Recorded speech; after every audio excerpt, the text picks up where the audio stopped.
पुढच्या वर्षी युरोपला जायचं ठरवताय? अहो मग विचार कसला करताय? युरोप बघण्याचं तुमचं स्वप्न साकार करा. 30 वर्षांचा भक्कम अनुभव मँगो हॉलिडेज. आणि आता पाहूया 36 जिल्ह्यातल्या 50 महत्त्वाच्या बातम्या.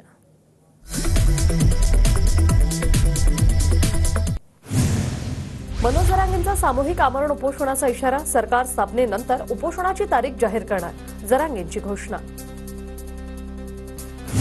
ओबीसीच्या हिताचं रक्षण करणारे मुख्यमंत्री असावेत. नव्या मुख्यमंत्र्यांनी जरांगेंच्या दबावाला बळी पडू नये. जरांगेंच्या आंदोलनाच्या इशाऱ्यानंतर बबनराव तायवाडे आक्रमक. ईव्हीएममध्ये 15% मतं महायुतीच्या उमेदवारासाठी सेट करण्यात आली होती. शरद पवार गटाचे शहराध्यक्ष प्रशांत जगतापांचा गंभीर आरोप. या संदर्भात कायदेशीर लढाई लढणार असल्याचा जगतापांचा इशारा. ईव्हीएम मशीनबाबत काँग्रेस आमदार विश्वजित कदमांकडून शंका व्यक्त. दिग्गजांचा पराभवानंतर कदमांकडून शंका व्यक्त. धनशक्तीचा प्रचंड वापर महाराष्ट्राच्या राजकारणात होतोय, कदमांचा आरोप. नांदेडच्या मुखेडमध्ये विधानसभा निवडणुकीच्या निकालाविरोधात काँग्रेसचं मौन आंदोलन. निवडणुकीचे निकाल चुकीचे आणि एकतर्फी लावल्याचा काँग्रेसचा आरोप. धाराशिव जिल्ह्यात शिंदे गटाचे एकमेव आमदार तानाजी सावंत यांना मंत्रिपद मिळण्याची शक्यता. अवघ्या 1,500 मतांनी तानाजी सावंत यांचा विजय झाला होता. इंदापुरात आमदार दत्ता भरणेंचे भावी कॅबिनेट मंत्रिपदाचे बॅनर. युवक कार्याध्यक्ष वसीम बागवानांकडून भरणेंची बॅनरबाजी. शिंदेची मुख्यमंत्रीपदी आणि अर्जुन खोतकरांच्या मंत्रिपदासाठी शिवसैनिकांचं जगदंबा मातेला साकडं. बबनराव लोणीकरांच्या मतदारसंघातीलच पदाधिकाऱ्यांनी साकडं घातलं. माढा मतदारसंघाचे नवनिर्वाचित आमदार अभिजित पाटील यांचा उसाची मोळी देऊन शेतकऱ्यांकडून सत्कार. उसाला 3,500 रुपयांचा दर दिल्याने शेतकऱ्यांनी मानले आभार. आमदार दत्तात्रय भरणे यांना इंदापूरमध्ये धक्का. नगर परिषदेचे गटनेते गजानन गवळींनी भरणे यांची साथ सोडली. माजी उपनगराध्यक्ष भरत शहांसोबत राहण्याचा गवळींचा निर्णय. रणजितसिंह मोहिते पाटलांच्या भाजपने राजीनामा घ्यावा, रणजितसिंह निंबाळकर यांची मागणी. तर 30 वर्षाच्या कारकिर्दीमध्ये त्यांचं काम न दिसल्याने रामराजे यांना जनतेने नाकारलं, निंबाळकरांची टीका. राज्यात महायुतीला मिळालेल्या विजयाचं श्रेय देवेंद्र फडणवीसांना. फडणवीसांना मुख्यमंत्री करा, आम्ही बिनशर्त पाठिंबा देऊ. रासपाचे आमदार रत्नाकर गुट्टे यांचं भाजपला आवाहन. मुख्यमंत्री शिंदेंच्या पत्नी लता शिंदेंनी घेतलं त्र्यंबकेश्वर मंदिरात जाऊन दर्शन. हेमंत गोडसेंच्या उपस्थितीत शिवसैनिकांकडून मंदिरात पूजा आरती. एकनाथ शिंदेंना पुन्हा मुख्यमंत्री करण्यासाठी लाडक्या बहिणीचं तुळजाभवानीला साकडं. जिल्ह्यातील शिवसेना महिला पदाधिकाऱ्यांकडून तुळजाभवानीला साकडं. एकनाथ शिंदे पुन्हा मुख्यमंत्री करण्याची साताऱ्यातील महिला ग्रामस्थांची मागणी. मेढ्यातील एका कार्यक्रमात महिलांची घोषणाबाजी. शिंदेंना मुख्यमंत्री करण्याच्या महिलांच्या घोषणा. एकनाथ शिंदेच पुन्हा मुख्यमंत्री व्हावे म्हणून कार्यकर्त्यांचा अंबाबाईला दंडवत. शिंदेंनाच मुख्यमंत्री करण्याची कार्यकर्त्यांची मागणी. देवेंद्र फडणवीसांना मुख्यमंत्रीपद आणि अतुल भोसलेंना मंत्रिपद मिळावं यासाठी भाजपच्या कार्यकर्त्यांचं रत्नेश्वर मंदिरात साकडं.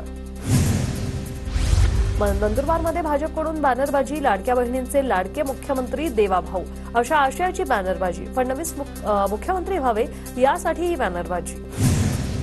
रवींद्र चव्हाणांनी निवडून आल्यानंतर भराडी मातेचे घेतलं दर्शन. मंत्रिमंडळात चांगल्या खात्यात वर्णी लागण्यासाठी भराडी देवीला गाराणं. आष्टी नगरपंचायतीच्या वतीने आमदार सुरेश धस यांचा सत्कार. दणदणीत विजय मिळाल्यानंतर सुरेश धस पहिल्यांदाच आष्टी मतदारसंघात. आमदार किशोर पाटलांना मंत्रिपद मिळण्यासाठी मुस्लिम बांधवांनी दर्ग्यावर चढवली चादर. किशोर पाटलांना मंत्रिपद मिळण्यासाठी तालुकावासियांची इच्छा. अमरावतीच्या जिल्हाधिकारी कार्यालयावर किसान मजूर कामगारांचं आंदोलन. भूसंपादन कायदा, महिला अत्याचाराविरोधात कडक कायदा करण्याच्या मागणीसाठी आंदोलन. वाशिम जिल्ह्यात खरीप हंगामात नुकसान झालेल्या शेतकऱ्यांना नुकसान भरपाईची प्रतीक्षा. आचारसंहिता संपल्यानंतर नुकसान भरपाईची प्रक्रिया कधी सुरू होणार याबाबत शेतकऱ्यांमध्ये चिंतेचं वातावरण. जालना जिल्ह्यात रब्बी हंगामातल्या पेरणीला वेग. गहू, ज्वारी आणि हरभरा पिकाच्या पेरणीची लगबग सुरू. आतापर्यंत 1.25 लाख हेक्टर क्षेत्रावर पिकांची पेरणी पूर्ण. नंदुरबार बाजार समितीत आलेल्या लाल मिरचीची आवक वाढली. दररोज 3 ते 4 हजार क्विंटल मिरचीची आवक सुरू असल्याने शेतकरी सुखावला. परळी तालुक्यात कापूस खरेदीला सुरुवात. मात्र कापसाला भाव मिळत नसल्यामुळे शेतकरी हवालदिल. 6,800 ते 6,900 रुपये कापसाला भाव. अमरावतीच्या दर्यापूरमध्ये कापसाला प्रति क्विंटल 8,000चा बाजारभाव. कापसाला चांगला भाव मिळाल्यानं शेतकरी आनंदात. तर आंतरराष्ट्रीय सहकार दिनाचं औचित्य साधून कापूस खरेदीचा शुभारंभ. गोंदिया जिल्ह्यात धान कापणी आणि मळणीलाही सुरुवात. शेतकऱ्यांकडून यंदा पारंपरिक मळणी न करता यंत्राचा वापर करून मळणीला पसंती. गोंदियातील 83 धान खरेदी केंद्रांवरून 1,17,000 क्विंटल धानाची खरेदी. सरकारकडून धानाला प्रति हेक्टर 25,000 बोनस देण्याची घोषणा आणि त्यासाठी 71,429 शेतकऱ्यांकडून नोंदणी. भंडाऱ्यात धान खरेदीसाठी 128 केंद्रांना मंजुरी, तर 76 हमीभाव केंद्र सुरू. आतापर्यंत 1,00,000 क्विंटल धानाची खरेदी. धान खरेदीसाठी शेतकऱ्यांची ऑनलाईन नोंदणी करण्यासाठी परवानगी. जळगावच्या अमळनेर बाजार समितीत मक्याला 2,250 रुपये भाव. बाजार समितीत सुमारे 3,00,000 क्विंटल मक्याची खरेदी. मक्याला खानदेशातून सर्वाधिक भाव. भंडाऱ्याच्या भिलेवाडामध्ये संविधान दिन साजरा. संविधान जपण्यासाठी शपथ घेत जनजागृती. विद्यार्थ्यांचा पालक शिक्षकांनी काढली रॅली. बीडच्या गेवराई शहरातील महामार्गावर खड्ड्यांचं साम्राज्य. खड्ड्यांमुळे वाहनधारकांची कसरत. खड्डे भरण्याची वाहनधारकांची मागणी. नाशिक जिल्ह्यात पशुगणना सुरू. मोबाईल ॲपद्वारे पशुगणना सुरू. नागरिकांना योग्य माहिती देण्याचं पालिका प्रशासनाचं आवाहन. भंडाऱ्यात जनावरांचा अपहार करून बाहेर विक्री केल्याचा प्रकार. शासनाची 3,80,00,000ची फसवणूक. 5 गोशाळेतील 23 संचालकांवर गुन्हा दाखल.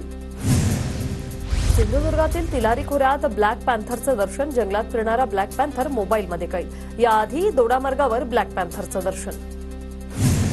तुळजाभवानी देवीच्या मंदिरात भाविकांची मोठी गर्दी. मंगळवार निमित्त हजारो भाविक दर्शनासाठी तुळजापुरात. नववरवधूंची दर्शनासाठी मोठी गर्दी. पंढरपुरातील विठ्ठल मंदिराच्या सुरक्षेचा मुद्दा ऐरणीवर. मंदिर परिसरात वाहन आणण्यास प्रतिबंध. मात्र मंदिराच्या भिंतीला लागूनच अनेक गाड्यांची पार्किंग. राज्य परिवहन महामंडळाकडून सातारा ते अयोध्या बस सेवा सुरू. साताऱ्यातून शेगाव नागपूर मार्गे अयोध्या आणि परतीवेळी वाराणसी, प्रयागराज, उज्जैन, ओंकारेश्वरचं दर्शन असा 5 दिवसांचा प्रवास असणार. भाजप कार्यकर्त्यांकडून आनंद साजरा. वाशिम मार्गे जाणारी मुंबई रेल्वे गाडी पुन्हा सुरू करण्याची मागणी. प्रवाशांचे हाल होत असल्याने मनस्ताप. अमरावती येथून वाशिम मार्गे मुंबई जाणारी रेल्वे गाडी मध्यंतरी नियमित धावत होती.